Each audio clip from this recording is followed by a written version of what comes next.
Well, now I believe we have re-established our connection with Koketso to continue our discussion on the formal jobs sector recovering in the first quarter. Koketso, before we were cut off, we were talking about the difference between the quarterly employment statistics, the data that we receive there, compared to the quarterly labor force survey. Yes, Polani, I hope you can hear me now. So I was just mentioning that, naturally there's a difference between the two surveys, simply because of the survey method. So while the QLFS is based on household surveys, the data that we receive today for the QES is based on firm surveys. So naturally the level will be different. I think what is more important here is the trend. So as we have seen in the QLFS, the QES also showed us an increase in employment for the first quarter. The QES showed us the 42,000 jobs that were created in the first quarter of this year. And this was mostly from the community services, manufacturing, and mining sectors.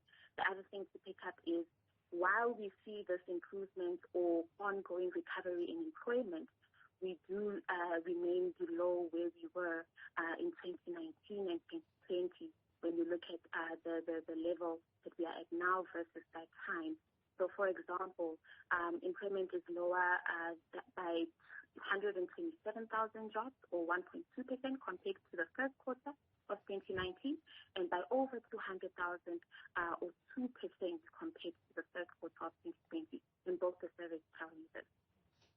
Koketso, according to this data, gross earnings paid to employees decreased by almost 30 billion rand in that particular period. It seems that more people are working in the informal sector, but certainly they are earning less. Tell us what this actually means. Yes, so we did see gross earnings are slowing by 3.4% on a quarter-on-quarter basis. But, Lani, before we get into the details, I think it's important to note that earnings are still 7.6% higher than they were a year ago, 7.7% higher than in 2020, and have firmly surpassed 2019 levels, which was the first quarter of 2019, by 14.2%. So we're still seeing a strong recovery in incomes relative to employment. But just to get back to your question, we did see a strong pickup in your part-time jobs versus your full-time jobs. So that could be one of the explanatory variables to understand why we're seeing a pickup in employment numbers despite a slowing in your salaries or your compensation. So it could be that more of these jobs were part-time and potentially having a lower basic salary or wage. And when you look into the data, you see that a lot of these part-time jobs, particularly in the community services sector, were in the national government departments, right? So that could be something that maybe was linked to the census work that was done at the start of this year. Let's talk about the recent report by PwC. They pointed out that load shedding, where it's currently stage 6 right now, load shedding cost the country over 350,000 jobs and million more jobs over the years. Your outlook on job creation also states that inflation, interest rates, and the insecurity when it comes to power supply, load shedding basically, are a threat to job creation.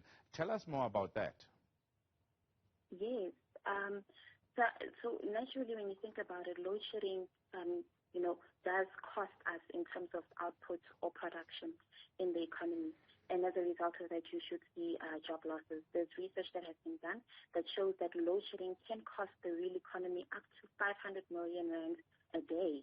So obviously that has implications for businesses in terms of their income, in terms of their production, and obviously the type of or the number of workers that they need and can afford to employ.